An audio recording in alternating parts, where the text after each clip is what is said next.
Today we're going to talk about the birth of baby Jesus. We finally get in day 4 into the story that's at the heart of Christmas.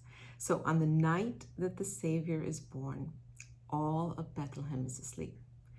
All of Jerusalem is asleep. Nobody knows that this amazing, incredible thing is taking place. But in heaven, the angels are rejoicing, and they know what's happening. They know what it means, and they're so excited. And they look down on earth, and nobody knows that this amazing thing is happening, except for obviously Mary and Joseph. So they have to come and deliver the news. And they come and they don't go to the temple to deliver the news. They don't go into the palace in Jerusalem to deliver the news. They go into the fields in the outskirts of Bethlehem to deliver the message to these humble shepherds tending their sheep. And they come and they tell them, peace on earth, joy to the world, your Savior is born, and you're going to find him in a manger wrapped in cloth. And that's a sign for you. So of all the people that could find out, these shepherds find out, and they're told that a baby has been born and that he is in a manger.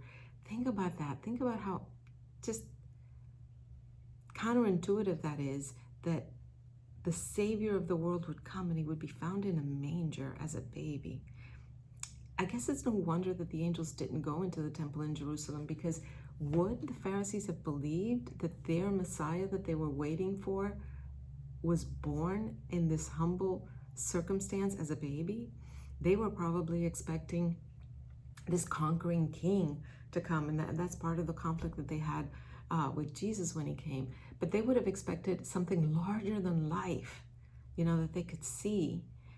And that's not how God works. God works in small ways. He comes in unexpected ways and asks for us to make room for him.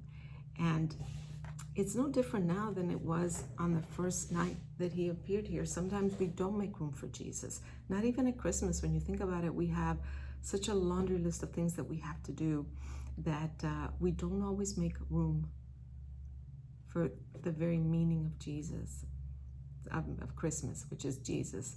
And that is something that we all need to think about, how we can make room for him, not only at Christmas, but throughout our lives, and make room for him in the way that he is, right? So when you think about the culture and the way that a lot of people dismiss Christianity and dismiss the whole idea of what Jesus is, because it doesn't seem like that big a deal to them.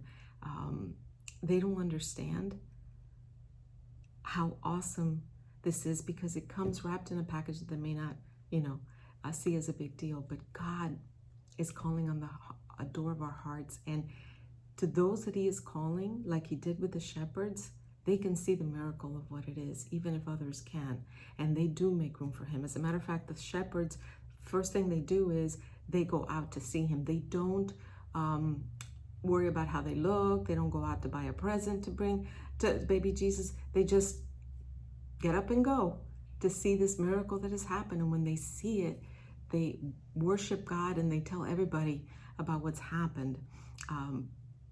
And I want us to be like the shepherds in the way that we approach Jesus. Sometimes we feel like we have to get our act together. We have to bring him a present.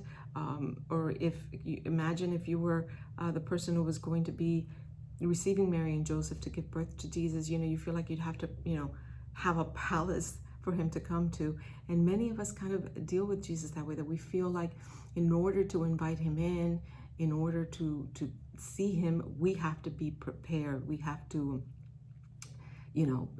get our act together. And that's not the way that it is.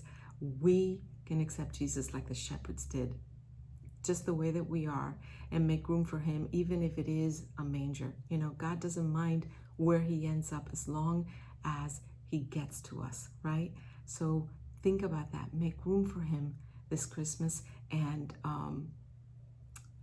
just worship him and give him your all right where you're at.